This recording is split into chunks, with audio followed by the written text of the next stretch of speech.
Ever green సాంప్రదాయం latest designs క్వాలిటీలో compromise అయ్యే ఛాన్సే లేదు. అంబటి సిల్క్స్ విజయవాడ. ఒకవైపు కంటి నిండా కన్నీళ్లు, గుండె నిండా తండ్రి లేడన్న తీరని వేదన, మరోవైపు ముంచుకొస్తున్న పరీక్షల భయం. సామాన్యంగా ఎవరైనా సరే కుప్పకూలిపోతారు. కానీ ఆ అమ్మాయి మాత్రం వెనక్కి తగ్గలేదు. తన తండ్రి కన్న కళ తన కళ్ళ ముందు కదలాడింది. నా బిడ్డలు అందరికీ ఆదర్శంగా నిలవాలి అన్న ఆ తండ్రి చివరి కోరిక ఆమెను నిద్రపోనివ్వలేదు. దుఃఖాన్ని దిగమింగింది. పుస్తకాన్నే తన ప్రపంచంగా మార్చుకుంది. ఫలితం అమలాపురం అర్బన్లో ఫస్ట్ ర్యాంక్, ఆంధ్రప్రదేశ్లో 2వ ర్యాంక్. పట్టుదల ముందు కష్టాలు గడ్డిపోచతో సమానమని నిరూపించిన దారపురెడ్డి డిషాని శ్రీ రమ్య కళ్యాణి. అమలాపురంలోని విద్యుత్ శాఖలో అవుట్సోర్సింగ్ ఉద్యోగిగా పనిచేసే దారపురెడ్డి నాగబాబుకు తన 2 కుమార్తెలే ప్రపంచం.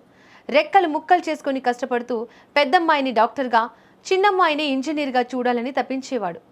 ఆయన ఆశయం ఎంత గొప్పదంటే ఆయన తీవ్ర అనారోగ్యంతో ఉన్నప్పుడు కూడా పెద్ద కుమార్తె వర్షిని నీట్ సాధించి ఎంబీబీఎస్లో చేరింది. అయితే విధి చాలా బలీయమైంది కదా. కొద్ది కాలం క్రితం గుండెపోటు రూపంలో మృత్యువు ఆయన్ని తీసుకెళ్లిపోయింది. ఆ కుటుంబానికి కొండంత అండ పోయింది. తండ్రి చనిపోయిన దుఃఖం నుంచి తేరుకోకముందే 10వ తరగతి పరీక్షలు వచ్చాయి.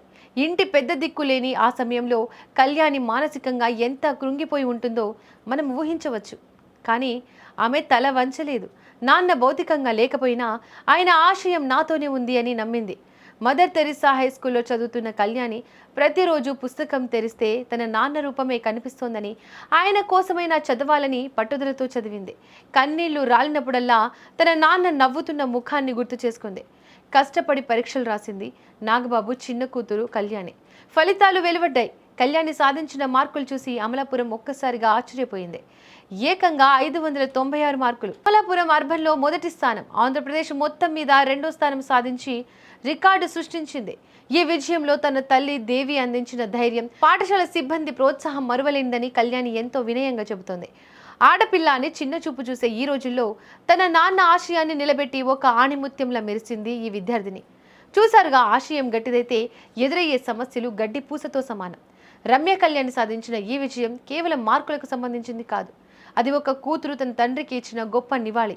కష్టాలు వచ్చాయని చదువుకు దూరం కాకుండా వాటినే మెట్లుగా మార్చుకొని శిఖరాగ్రానికి చేరిన కళ్యాణి ప్రతి ఒక్కరికి ఆదర్శం.